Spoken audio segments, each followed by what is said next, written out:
Thank you. Please be seated. Good morning. This is the time set for oral argument in our cause number CV140083, Arizona State University versus Arizona State Retirement System. Counsel, as I'm sure you know, we're recording today's proceedings, so when you step to the podium, please identify yourself and your client. Each side will have 20 minutes for argument, and Mr. Hudson, as the appellant, you are responsible for watching the clock and reserving any time for rebuttal that you might desire. We have read the briefs. We've conferenced the case prior to argument, and with those preliminaries, you may proceed.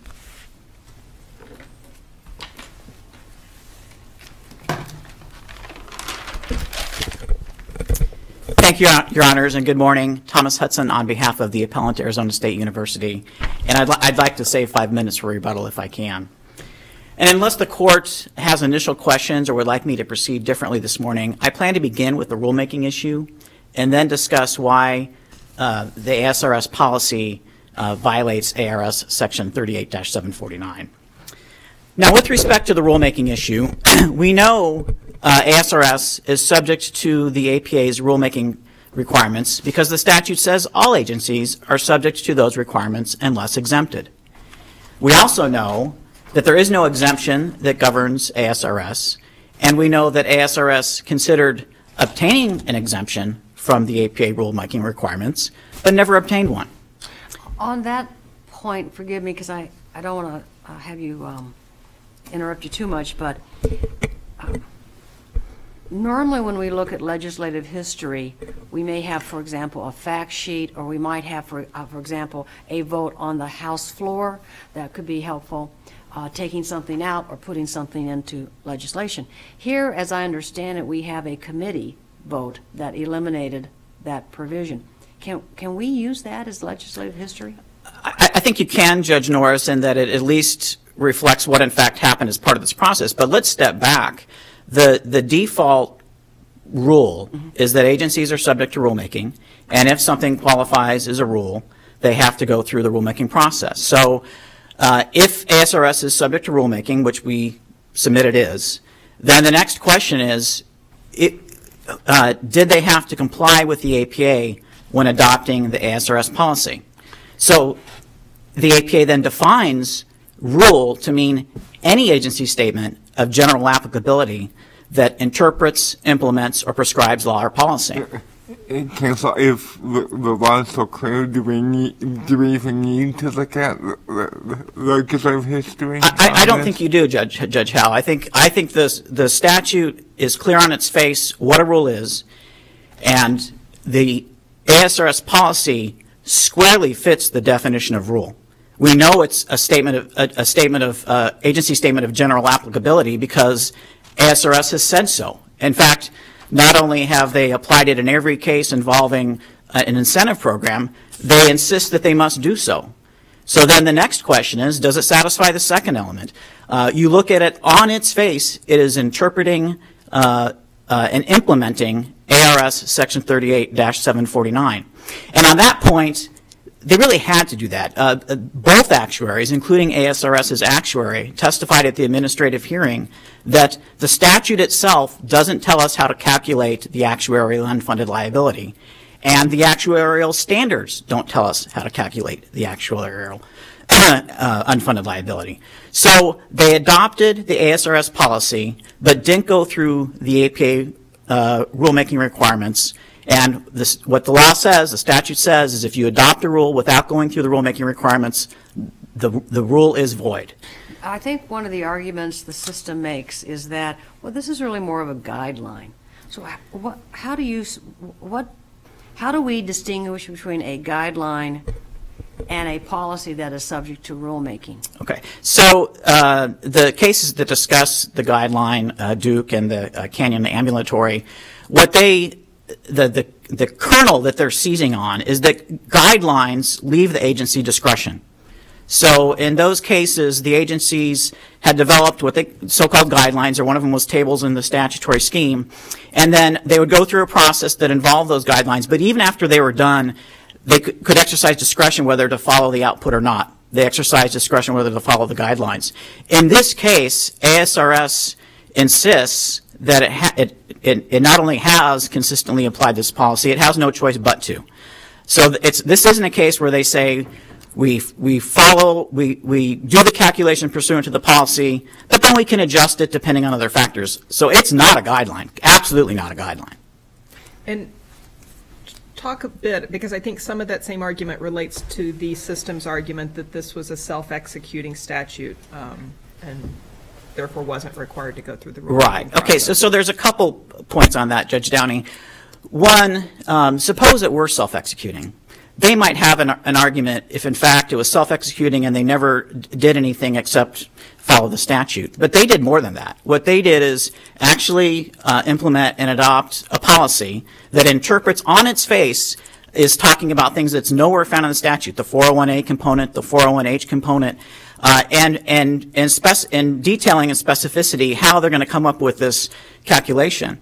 And the other way we know it's not self-executing is what I mentioned earlier, is that the ASRS actuary admitted that the statute didn't dictate how to do the calculation, nor did the actuary standards. And then kind of a final point on that, we know that when they went to develop the policy, they considered alternatives. So they've in effect admitted, at least indirectly, that the statute is not self-executing because they take the position that there's multiple ways to do it under the statute, at least two, according to them. So it cannot be self-executing. And your point is, while the final end product may be application of a pretty straightforward calculation, developing that calculation required the exercise of discretion and policy decisions? Absolutely. Absolutely. And the record is, I don't think you can dispute that given this record. So where that leaves us then is ASRS adopted a rule, the ASRS policy. They didn't go through the required APA rulemaking requirements. And as a consequence, both the rule and the charge assessed against ASU is void. And I think, we have the second argument that I want to get to, but let me emphasize here that the difficulties that we've identified with the ASRS policy really highlight why this is a paradigm case where rulemaking is required. This is a hard issue. And it's the yes, Judge Norris. So if the panel has more questions on rulemaking, I would like to discuss them. But if not, I would like to turn to the second component. Okay. And again, I think this in some ways is illustrative of why the rulemaking portion is so key. So fundamentally, we submit that the core idea of 38749 is the concept that when an employer offers a termination incentive program, ASRS may charge the employer if and only if the liability that is imposed on ASRS with the termination incentive program is greater than what that liability would have been without the incentive program. To put it sort of in the negative, only if a termination incentive program imposes a liability that's greater than what ASRS had planned for may they charge the employer. And that's a mouthful, and if you want me to go over it again, I will. But I believe, and I may be wrong about this, I believe that there's not a dispute about that basic concept in the statute. Nor could there be. The statute says if a termination incentive program results in an unfunded liability, ASRS may charge for that liability. So it recognizes, it says if, it recognizes that there's not necessarily going to be a charge. Do we need to resolve that issue? Judge Howe, you don't. If the court, and our request of relief, if the court finds that ASRS should have gone through rulemaking but failed to do so, the court need not get into the secondary issue. And again, as I say, I think part of this does illustrate why the rulemaking is so important. So let me just make one more quick point on that, and maybe I'll save more time for rebuttal. So that's the key concept, and where the disagreement then comes is the ASRS policy faithful to that? And they say it is, we say it isn't, and we believe we can demonstrate unequivocally that it isn't in a variety of ways, and let me just walk through briefly one of them. We know people retire every year, ASRS expects people to retire every year. They plan for those retirements every year. That's what they do. So take ASU. They have a couple hundred ASRS active members retire every year, and in 2008, 201 ASRS active members retired without an incentive. Okay, 201 people. For those 201 people, you can do the exact same calculation under the ASRS policy that they did with respect in the 2011 case. So you could, for those 200 people, determine what's the retired liability, subtract the active liability, and you would come up with a gigantic number. It'd be in the millions of dollars. So if in 2000, but that was something they planned for.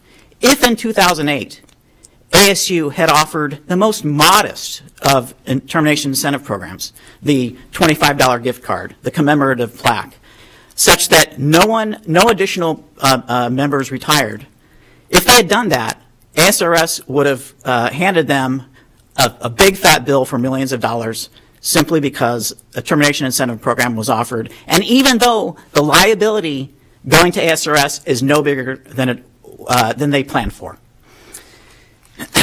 So again, we think that. So is it unfunded if more people retire than they expect to retire? So Judge Howell, in that example, and it's by design, in that example, no additional people retired than otherwise would have. Of course, when an incentive program causes a liability that's greater than the planned for liability, that's when it's appropriate to charge employers. And really the difficulty here, another way to think about it, is they're not comparing this output that they come up with, the retired minus active, and then comparing that to what would have happened, what they planned for without an incentive. And my point is you can run these same numbers.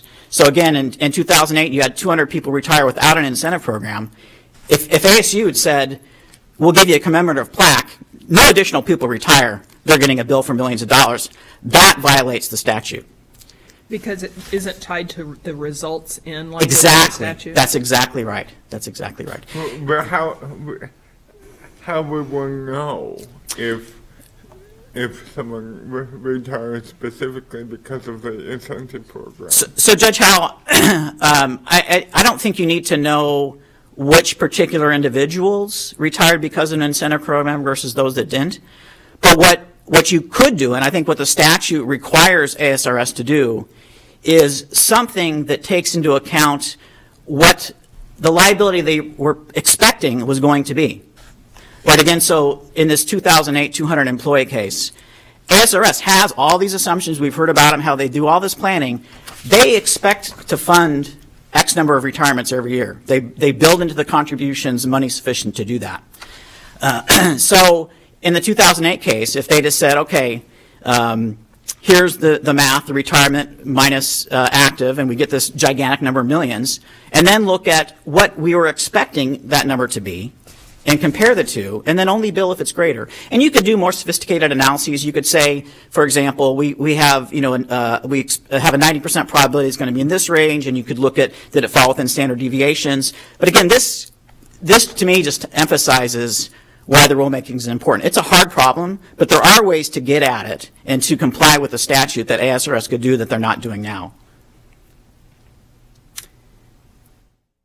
Unless the court has more, let me just mention very quickly, there's some other smaller problems, and I don't want to dwell on this, but there's some other problems, again, highlight that the ASRS policy violates the statute. They impose a charge based on the election of health coverage, even though it has nothing to do with the incentive.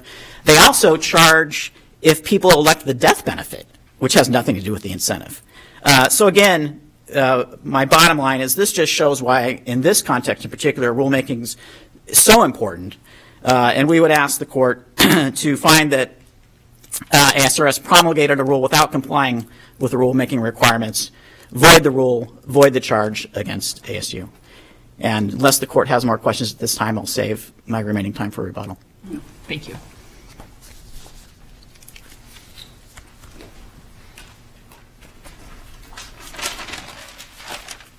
Good morning. I'm Jyoti Belgian, Assistant Attorney General on behalf of the Arizona State Retirement System. I'd like to begin with an overview of how the defined benefit plan is operated. If you look at Arizona Revised Statute 38737, which dictates that the ASRS shall develop a contribution rate as determined by its actuary, in order to do this, every single year, the retirement sends the actuary a thorough list of every member's name, status, years of service, and age. That is used to calculate the liability for the entire defined benefit plan. And you can see an example of that in ASRS Exhibit C, which was provided at the hearing. And I'd also like to dispel at this time that the number of retirements is absolutely irrelevant to either funded or unfunded liability analysis. And the reason that is so is because each retirement is not equal. If you just look at even the ASU exhibit list for the participants in the program, which is ASRS Exhibit BB, you can see that the liabilities for each retirement vary greatly, from $158,000 for one individual to $2 million for another individual. And this is largely dictated by the salary of the person and the years of service, which then generate the retirement benefit. Therefore, it's not a useful number to determine how many retirements occurred because it doesn't give information about the liability to the trust fund. Also, number of retirements is not an assumed assumption by the ASRS, as you can see in Exhibit C, which I attached to the ASRS brief as Appendix B. It contains a table in Section 9, which are the ASRS assumptions. There's no assumption that there will be X number of retirements. What there is a probability that an individual at a particular age and years of service will retire. And that is the probability that the ASRS does fund for. What a retirement incentive program or termination incentive program does is disrupt those assumptions and give an individual an incentive to retire sooner than they would have. Well, what you have argued is one way to look at this situation. But there are other ways to look at this. And then, of course, we have to shoehorn these alternative methodologies within the language of the statute, which in fact does require a causation component. And I mean, I thoroughly understand your argument, but it does strike me that based on this record, that with the requirement of the statute requiring causation, that the plan has assumptions. They've made assumptions as to liabilities, and that the statute requires now, basically, as Mr. Hudson said, a greater liability than those assumptions had initially generated. And that's the problem, I think, that the plan has through this policy.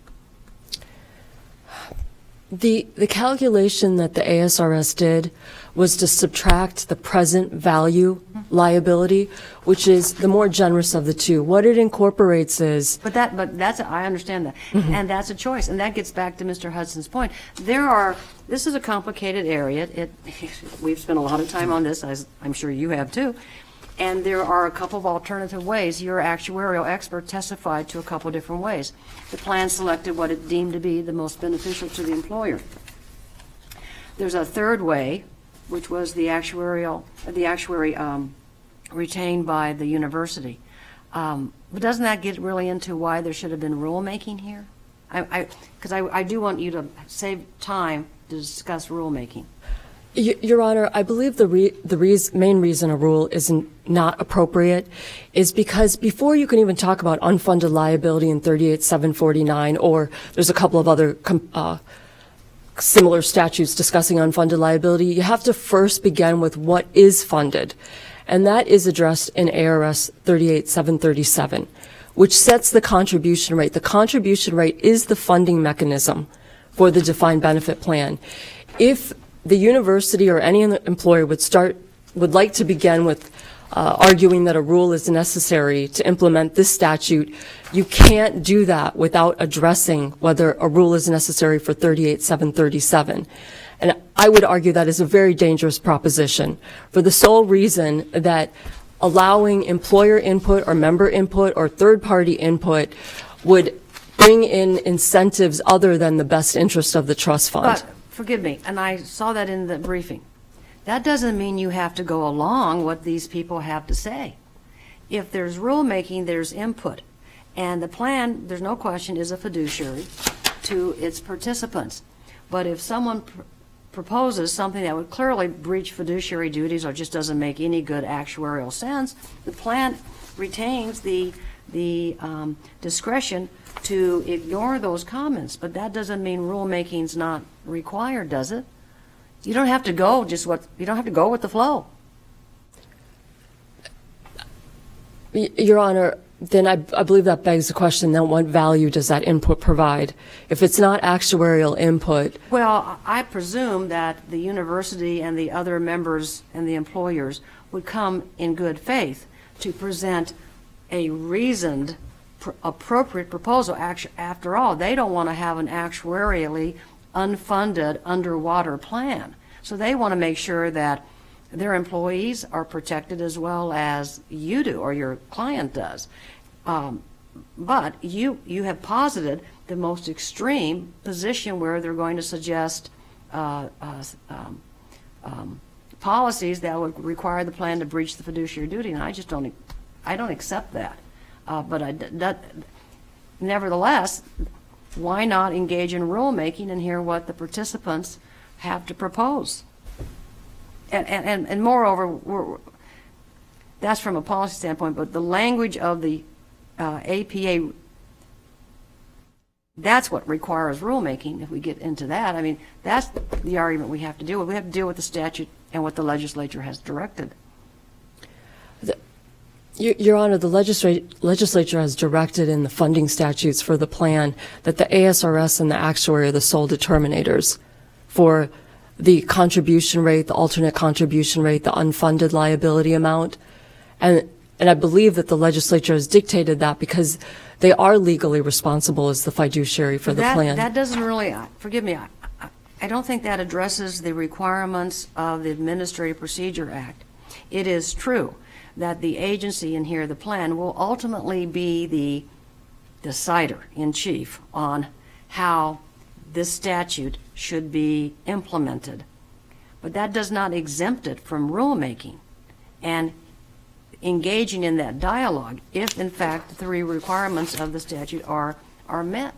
And can I, my comment piggybacks on that, and so you can maybe address it in tandem, but ASU cited and discussed ARS 41-1002A in some depth in its opening brief, and I do think that's a very relevant statute that we need to talk about because it makes the rulemaking apply to all agencies and all proceedings not expressly exempted. The reply brief doesn't address that, and I'm very curious about why and what the system's response is to that statute. I can't argue that the Arizona State Retirement System is not exempt from the Administrative Procedures Act. The agency's position is that funding and investment decisions are expressly a fiduciary decision not appropriate for rulemaking. But where in the language of the APA do we find that exception? Where precisely do we find that? Your Honor, you don't find it in that section. Right. You find it in fiduciary law as a fundamental premise. I cited restatement section 2, comment But that gets B. back to Judge Norris's point. I mean, certainly if they had veto power and could coerce you through rulemaking procedures to adopt a certain policy, that would be a problem. But that's not what the process indicates. And in fact, they've raised, if we get to the second issue of the actual policy that was adopted, they could potentially have warded off some possible deficiencies and problems. I mean, you look at certain of these individuals, like you've got the system assuming that Mr. Pillay had a 100% chance of retiring without the incentive program, and yet ASU gets dinged for that. I mean, it seems to me that instead of looking at this as someone who's going to come in and be an interloper to cause you to breach fiduciary duties, it's stakeholders getting input that come out with a better product, and that's what the APA contemplates. So I think you're leaping over that aspect to get to a breach of fiduciary duty claim that kind of sounds good but doesn't really hold up. And how is rulemaking inconsistent with with the ultimate responsibility abilities of the actuaries to make that determination. Your Honor, I believe that engaging in rulemaking may abdicate the agency's responsibility to third-party input or the Governor's Regulatory Review Council. How? By allowing other input other than the best interests of the plan and the necessary funding. Well, I mean,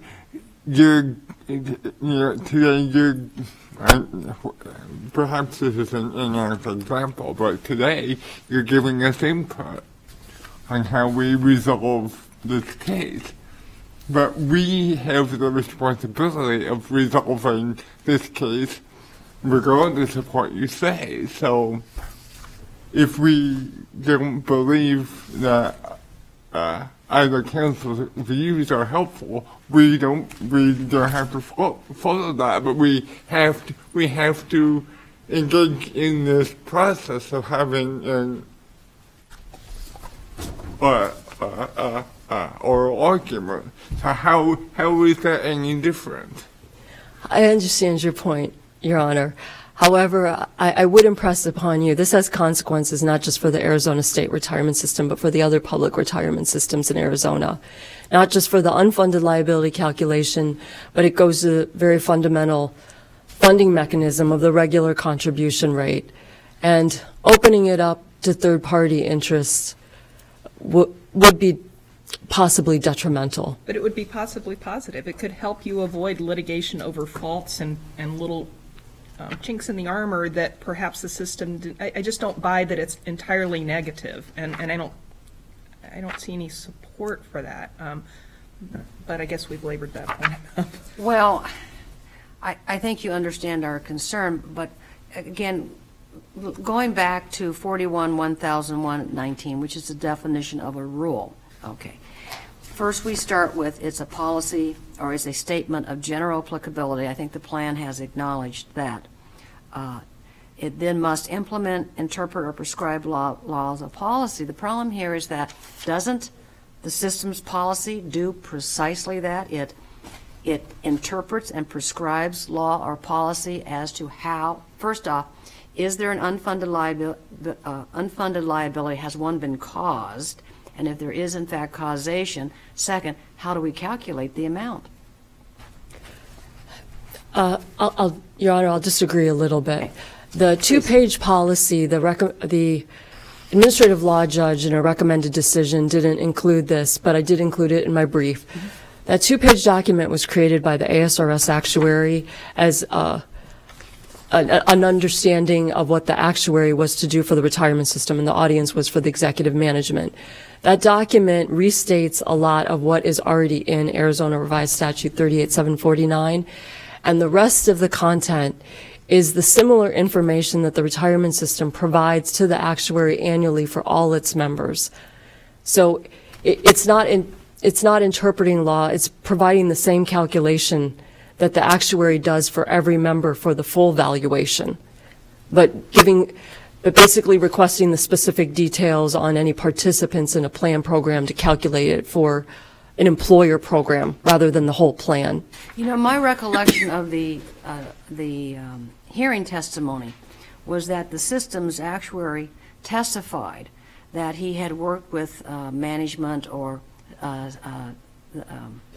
executives, and that he was then instructed to basically memorialize what was decided as to which option, because there were two different ways he suggested this could be done, to memorialize how this was to be done. So I had the understanding from reading the trial testimony that the policy was in fact the policy.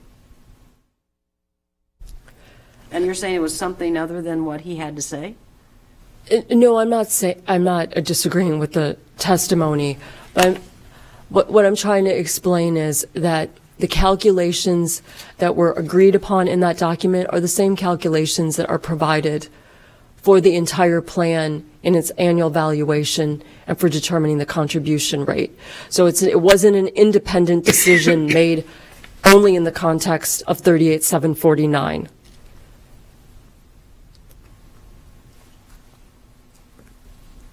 Does that change anything? I believe the only relevance is that it emphasizes the point that you can't look at 38749 in isolation and must consider the consequences to what the implications are for the regular contribution rate and that determination.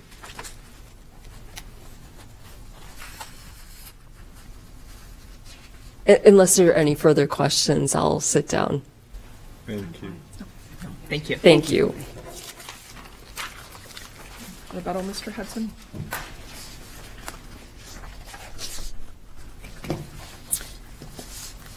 Your Honor, just a very few brief points in addition to any other questions the court may have. If ASRS wants an exemption for rulemaking, either for this statute specifically or or generally, they need to ask for it and get it from the legislature. They can't just disregard what the legislature's already told them and thumb their nose at the statute. Fiduciary duties don't mean you have to stick your fingers in your ear and not listen to input, as well, Judge Downing and Judge Norris noted. No one, to my knowledge, is suggesting that there needs to be rulemaking under the funding statute. And if you look at it, it has a lot more detail. And we don't even know what they've done with that in terms of policies. It's just not in the record, so it's really not an issue we can even talk about in this case. And I guess just two very quick points. We heard today, and we saw in the briefing, that they don't make assumptions about the number of retirements. They have the math to do that, and I don't think it matters. They just need to do what they need to do to comply with the statute. So with all of that, unless the court has more questions. I actually have one question, and forgive me, I perhaps should have asked this of your colleague on the other side of the table there, but one of the, what I couldn't quite determine from the record is, do the actuaries actually look at every single person who's a member of the plan, an employee, member of the plan, in determining their actuarial assumptions, or do they look at, for lack of a better term, in the aggregate? So they know, for example, okay, we've got 1,000 people who are age 50 with 10 years. We may have in a matrix. So they look at it more in an actuarial way through matrix, looking at groupings rather than looking at, okay, it's Norris and she's 63 and she's likely to do this. Right. So I can give you my understanding. It does, Judge Norris. So it does which one?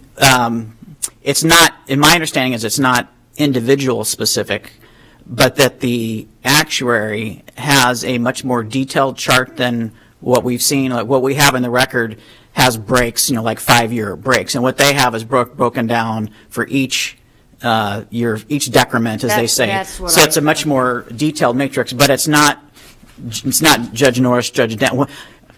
I'm quite certain, and Ms. Belgian can correct me if I'm wrong, they don't have a spreadsheet that has when they expect you to retire. I'd like to know that. Actually, so. Thank you. Okay. Thank you. Thank you. Thank you both for your presentations. We will take this matter under advisement and issue a ruling in due course. At this time, the court will stand in recess in preparation for our next argument. Thank you.